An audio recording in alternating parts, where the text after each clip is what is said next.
Boa noite a todos os ouvintes, que a paz de nosso Senhor e Salvador Jesus Cristo seja derramada em cada coração. Queridos, neste dia, o qual Deus tem nos dado vida, eu quero compartilhar com vocês uma palavra a qual o Espírito de Deus falou muito ao meu coração e com certeza vai falar ao seu coração também. É uma palavra que se encontra no livro de 1 Reis, capítulo 19, do verso 1 ao verso 8, aonde estaremos lendo. E Acabe fez saber a Jezabel tudo quanto Elias havia feito, e como totalmente matara todos os profetas à espada. Então Jezabel mandou um mensageiro a Elias a dizer-lhe: assim me façam os deuses outro tanto, se de certo amanhã essas horas não puser a tua vida como um deles. Porque vendo ele, se levantou para escapar com vida, e se foi e veio a Berseba, que é de Judá, e deixou ali o seu moço. E ele se foi ao deserto, caminho de um dia, e veio e se assentou-se debaixo de um zimbro, e pediu em seu ânimo a morte, e disse: já basta, ó Senhor, toma agora a minha vida, pois não sou melhor do que meus pais. E deitou-se e dormiu debaixo de um zimbro. E eis que então um anjo o tocou e lhe disse: levanta-te e come. E olhou, e eis que na sua cabeceira estava um pão cozido sobre brasas e uma botija com água. E comeu e bebeu, e tornou a deitar-se. E o anjo do Senhor tornou segunda vez, e o tocou e disse: levanta-te e come, porque muito comprido te será o caminho.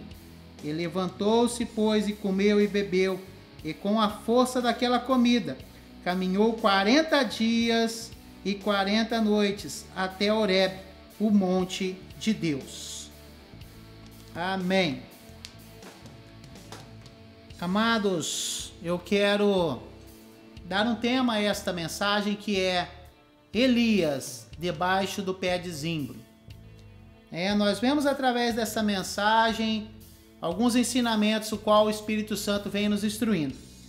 Nós vamos ver através do texto que nós vamos lendo, através dos capítulos anteriores, que a Bíblia estava relatando sobre Elias, que neste episódio estava ali angustiado e cansado debaixo de uma árvore, debaixo de um pé de zimbro.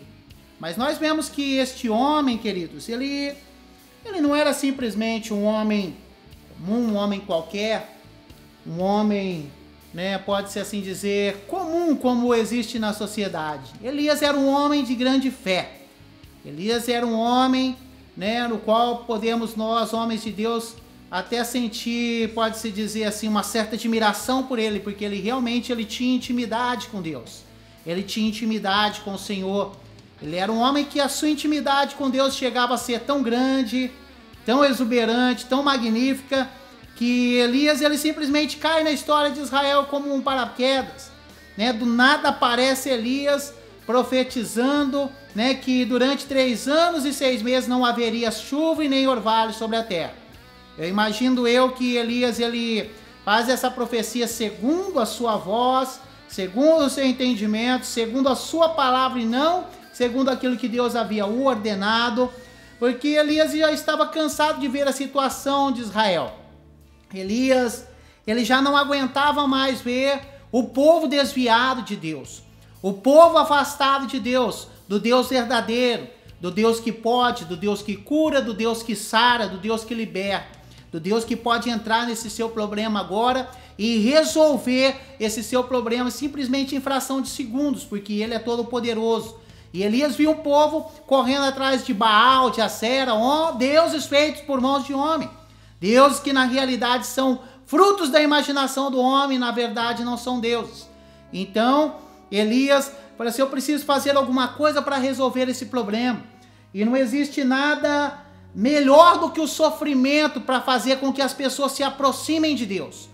Não existe nada melhor do que o sofrimento, do que as tribulações que nós vivemos na nossa angústia, para fazer com que a gente ore mais, para fazer com que a gente se santifique mais, leia mais a palavra de Deus, se aproxime mais do Senhor. Não existe, Eu penso até comigo que quando Deus começa a ver que nós ficamos desapercebidos, quando nós começamos a nos desviar dos seus caminhos, da sua palavra, dos seus estatutos, você pode contar que uma provinha vai vir na sua vida para te aproximar do Senhor novamente, para te despertar, para te fazer voltar a ser homem e mulher de Deus, fervoroso e cheio do Espírito Santo. E foi isso que Elias deve ter pensado. Vamos mandar uma prova para Israel. E segundo a palavra dele, não a palavra de Deus, ele profetizou que não haveria chuva e nem orvalho durante 3 anos e meio.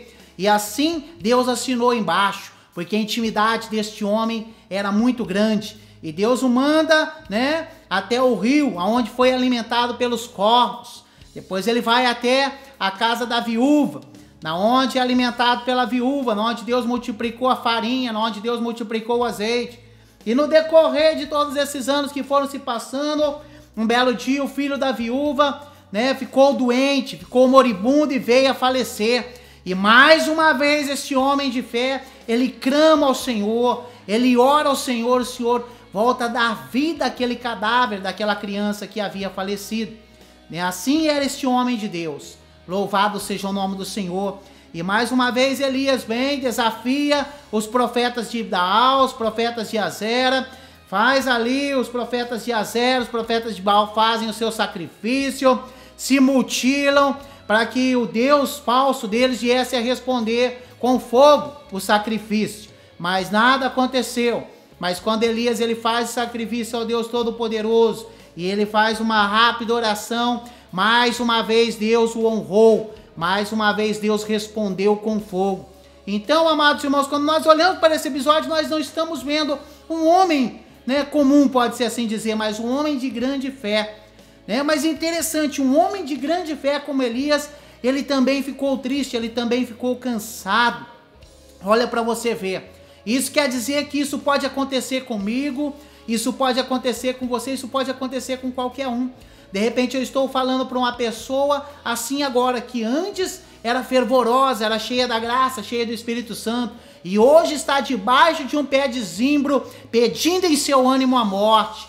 Louvado seja Deus. Eu quero dizer pela ousadia, pela revelação do Espírito Santo, que esse Deus Todo-Poderoso que você serve, ele está enviando um anjo para te enviar um alimento do céu. Louvado seja o nome do Senhor. E você vai comer do alimento nessa noite, que é essa palavra. E você vai levantar a sua cabeça. E você vai voltar a caminhar. Porque Ele ainda tem grandes coisas para fazer com você nessa terra. Louvado seja o nome do Senhor. Amados, e aí ele simplesmente faz o sacrifício. Deus responde com fogo. E mata todos os profetas de Baal e todos os profetas de Azera. Olha para você ver que maravilha, que interessante.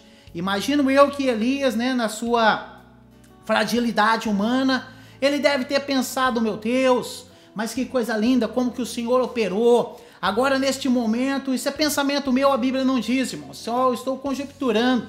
Ele deve ter pensado, até Jezabel vai se curvar diante do Todo-Poderoso agora. Mas na realidade a reação foi contrária. Jezabel, a hora que ficou sabendo que ele havia matado seus profetas, seus falsos profetas, profetas de deuses falsos, ela ameaçou ele de morte e disse que amanhã, né, diz para Elias que amanhã essas horas, né, eu vou dar cabo da vida dele, como ele deu dos meus profetas. Olha para você ver que interessante, né? Muitas das vezes nós ficamos tristes e frustrados porque as coisas não saem do jeito que nós imaginamos. Nós imaginamos que Deus vai fazer de uma maneira e o mundo vai ter uma tal reação. Aí Deus faz daquela maneira que nós imaginamos e o mundo tem uma reação contrária. Por que nós entendemos com isso? Que nós não estamos aqui para sermos aplaudidos pelo mundo. Nós não estamos aqui para sermos admirados por Jezabel. Mas nós estamos aqui para fazer a vontade do Todo-Poderoso. Então, se você tem esperado que o mundo te admire, que o mundo olhe para você com admiração, que ele bata palmas para você, né? Pode tirar o seu cavalinho da chuva, meu irmão, minha irmã, porque isso não vai acontecer. Deus quer que você faça a vontade dele, doa quem doer. Deus quer que você fale aquilo que ele colocou nos seus lábios, no seu coração, na sua boca, doe a quem doer. Deus quer que você continue apregoando, fazendo a vontade dele. Louvado seja o nome do Senhor. Amados, e nós olhamos que quando ele recebeu essa notícia, que as coisas de repente não saíram como ele esperava, ele ficou com medo. O seu lado humano, né, despertou, foi mais alto do que o lado fé, do que o lado espiritual. E ele correu ao deserto, deixou ali o seu moço, fugiu ao deserto, caminho de um dia. E vendo ali uma árvore com sombra, foi lá e deitou-se debaixo da árvore e pediu para Deus o matar, para Deus tirar a sua vida. Olha para você ver que interessante, quantas pessoas não estão assim nessa situação hoje. Tanto fizeram pela obra de Deus, tanto sofreram, tanto batalharam, e hoje sofreram calúnias, estão sofrendo perseguição, estão passando por tristezas, por vendavais, por enfermidades, estão passando por problemas conjugais, problema com filhos, problema na família, problema nas finanças. Isso tudo tem feito você entrar debaixo de um pé de zimbro e dizer, Senhor, melhor é morrer do que viver. Mas Deus quer te despertar nessa noite, Deus quer te despertar nesse dia, Deus quer te renovar, Deus quer mostrar para você que Ele é Deus verdadeiro, que vai mudar o teu cativeiro, que vai mudar a tua situação e que vai mudar a tua história. Louvado seja o nome do Senhor. Queridos, a Bíblia diz que Deus olhou do céu e enviou um anjo com um pão cozido em brasas. Eu imagino que aquele pão foi confeccionado no próprio reino celestial. E aquela água, amados irmãos, ela não saiu de uma fonte da terra, mas de uma fonte celestial. E ele diz que o anjo toca, ele olha na sua cabeceira, ele come o pão e ele bebe da água, mas ele torna a dormir. Louvado seja Deus, mais uma revelação que Deus nos traz. Deus já tem enchido você do Espírito Santo, Deus já tem te despertado, Deus já tem mandado você levantar sua cabeça e caminhar pela fé, mas você voltou a deitar e dormir. Meu amigo, meu irmão, minha irmã, onde está a sua coragem, onde está a sua confiança em Deus? Deus, ele vai resolver esse negócio. Pode ficar tranquilo que Deus, ele não é homem, não é falho como eu sou, como as outras pessoas que você conhece que prometem e não cumprem. Não, Deus, ele é fiel para cumprir aquilo que ele promete. Louvado seja o nome do Senhor. E mais uma vez, Deus persiste com ele. O anjo toca novamente e diz, homem, come e bebe, porque muito comprido te será o caminho. E a Bíblia diz que ele comeu e bebeu, e com a força daquele alimento ele caminhou 40 dias e 40 noites. Louvado seja o nome do Senhor. O Espírito Santo vai te renovar através dessa palavra, e você vai caminhar uma distância que você nem imagina. Olha para você ver que é algo interessante. Aquele lugar é muito quente, o sol é muito escaldante. Qualquer homem que se meta a caminhar naquele deserto 40 dias e 40 noites sem comer e sem beber, ele vai morrer de desidratação, vai morrer de fome. Mas ele não morreu, ele não se cansou, ele não suou, ele não se desidratou, ele não sentiu fome, ele caminhou, porque aquilo não era um alimento qualquer, não era um pão qualquer da terra, mas era um pão enviado pelo próprio Deus celestial. E é este pão que Deus está enviando, meu irmão, minha irmã, para você nessa noite. Ele quer que você se levante, ele quer que você continue acreditando, ele quer que você continue, louvado seja o nome, glorificando o nome dele. A dificuldade está grande, continua adorando, continua glorificando. Louvado seja Deus, que ele vai entrar em ação, e quando ele entrar em ação, todas as muralhas vão cair por terra, os demônios vão bater em retirada, e você vai ver Deus operar, e você vai cantar com júbilo o hino da vitória.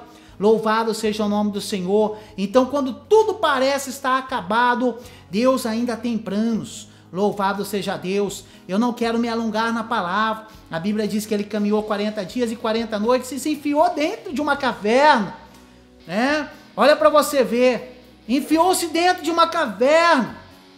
Olha que coisa. Quantas pessoas estão entrando dentro de uma caverna mental, de uma caverna psicológica, né? Pessoas que sofreram decepções no ministério, sofreram decepções com irmãos, com liderança, estão aí dentro de uma caverna, dentro do complexo de inferioridade. Fala, Senhor, estava como Elias, eu fiz tanto para ti, né? Eu não me prostrei diante de Baal, eu não estou adorando a deuses falsos como os outros, mataram os teus profetas, derrubaram os seus altares, mas eu estou aqui, Senhor, ainda sou fiel, e ainda tentam tirar a minha vida.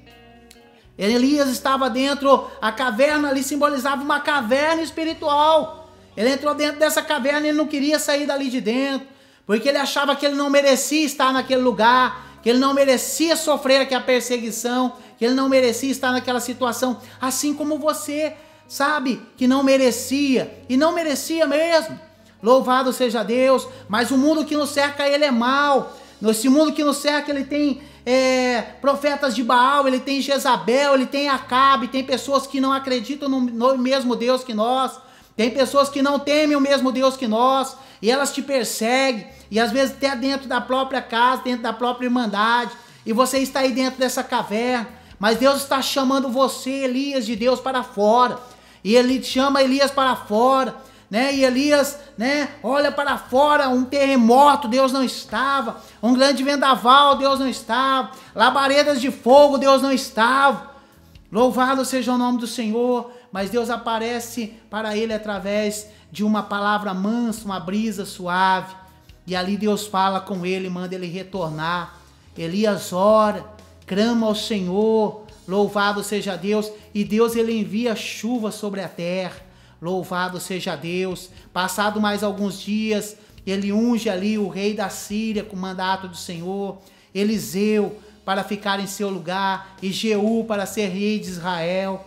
Louvado seja Deus. E passado mais alguns dias, Deus o toma numa carruagem de fogo.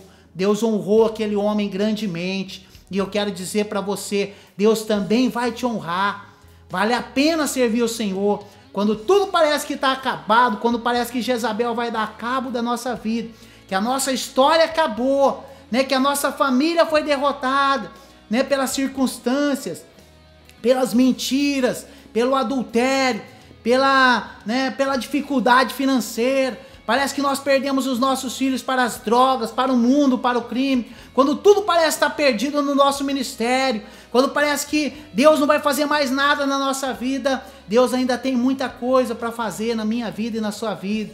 Deus ainda tem muito para me honrar, para te honrar. Então vamos continuar acreditando no Senhor. Meu irmão, minha irmã, coma dessa palavra nesse dia e levanta a tua cabeça, que Deus ainda te ama. Deus ainda tem um propósito para cumprir na sua vida, e Deus ele vai cumprir esse propósito, só depende de mim e de você. Louvado seja Deus. Amados, essa é a palavra que Deus colocou no meu coração. Daria para expandir mais, mas senão vai ficar muito comprida para mim colocar ela, né, nas redes sociais, aí fica difícil. Mas não é pelo muito falar que seremos ouvidos. A palavra principal, as revelações principais já foram, né, esmiuçadas nessa palavra, já foram entregues ao seu coração, eu tenho certeza, e Deus vai te abençoar através dela.